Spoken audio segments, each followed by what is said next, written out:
Don't you hate that feeling? So we're talking today, this is our second email in the series. So we're talking today about sciatica, which is a pain that runs right straight down your leg, usually one leg, sometimes both. Let's hope not both, because that's extremely painful.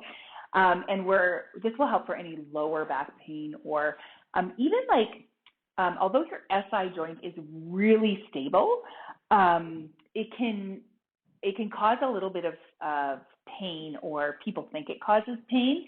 So we're stabilizing through the pelvis, as well as strengthening in the glutes and stretching a little bit to get rid of that pain that comes down your leg. The problem with this whole series, though, is that if you don't do the work, it's not going to help. So you may as well just do the work. It'll help, right? Okay. So come onto your back. I want you to take a block and place the block in between your thighs. So what we're going to start out with is this really nice glute bridge. The block can be skinny or a thicker way, and then just stay here and do pelvic tilts. So we practice these, just tilt the tailbone towards the heels without lifting the bum off, and then the tailbone can come up towards the middle of the spine. Yeah, so these are pelvic tilts. So when your tailbone is towards your heels, that's a posterior pelvic tilt. And when the tailbone is up towards your shoulder blades, or you're trying to make it come up towards the middle of your spine, that's anterior. Most of the time when we're sitting, we really have a tough time kind of staying neutral. So this will help us just know kind of where the neutral zone is and where we want to be. So now just find a neutral zone, so not anterior or posteriorly pelvic tilted, and then just lift up. So these are glute bridges, lift and lower the bum. Make sure you're still squeezing the block. If you don't have a block, go buy one. Dollar store has them cheap. I have them cheaper if you want me to drop one off. Well, if you're close to where I am. I know some of you are not, but I will absolutely. I have extras, lots of extras.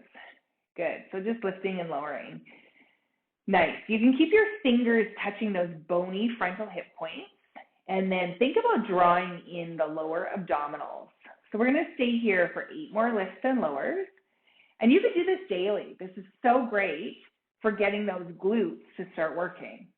Oftentimes our pain comes from when the glutes stop working, and they get kind of snoozy, and so they're not doing their job.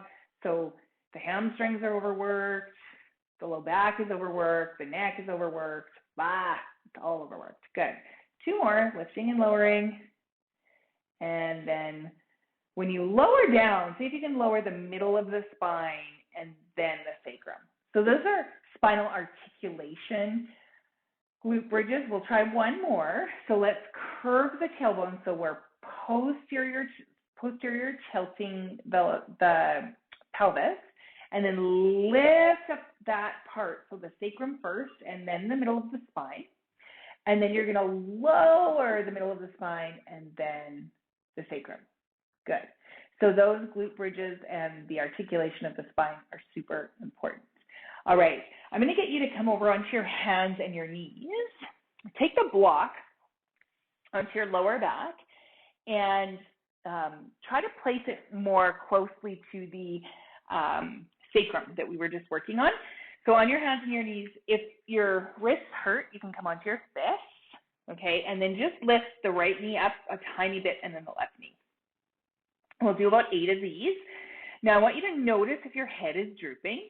If it is drooping, stop it. Pick up the back of your head. Yeah, there you go. Nice. We'll do 2 more. Good. All right.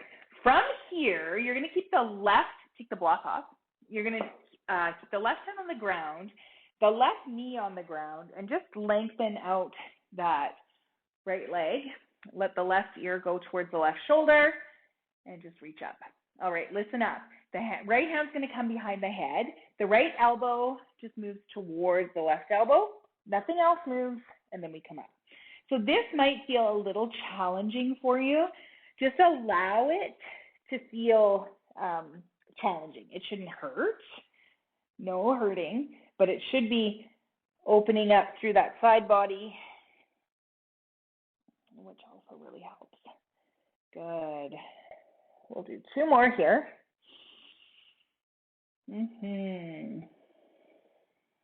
Good.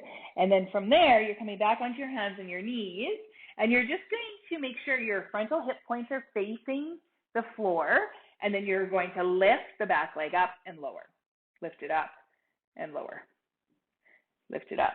So you want to do that, I don't know, several times, probably 7 to 10, maybe 12, just seeing how that feels to light up that glute, to extend.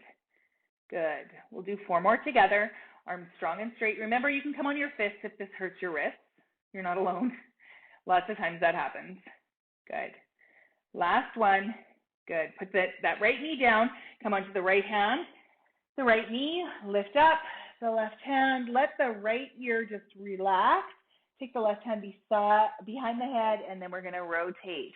Left goes to the right arm, and then, ooh, yeah. So I know, pills, like Advil, Tylenol, those types of things can help with this pain. But the big thing is that we don't stop moving. Remembering to hinge at the hips, like we did last week, and that strengthening and moving all of the muscles and the tissues, we'll do 2 more here, around your pelvis area will help with that, as well as your thoracolumbar.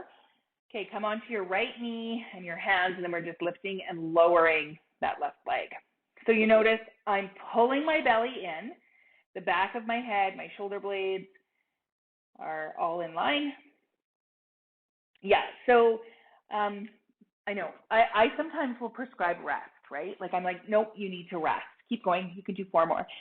But truthfully, at the end of the day, when it comes to back pain, you need to move and mobilize, unless, of course, your doctor has said not to. Bulging discs, things like that can be really painful, and the doctor might tell you to like not do anything until you get your surgery. But at the end of the day, movement always works, unless, of course, the doctor says not to move. And then that's a different story. Anyway, so do this every day if you can for the next 10 or so days, and then you'll receive your next email.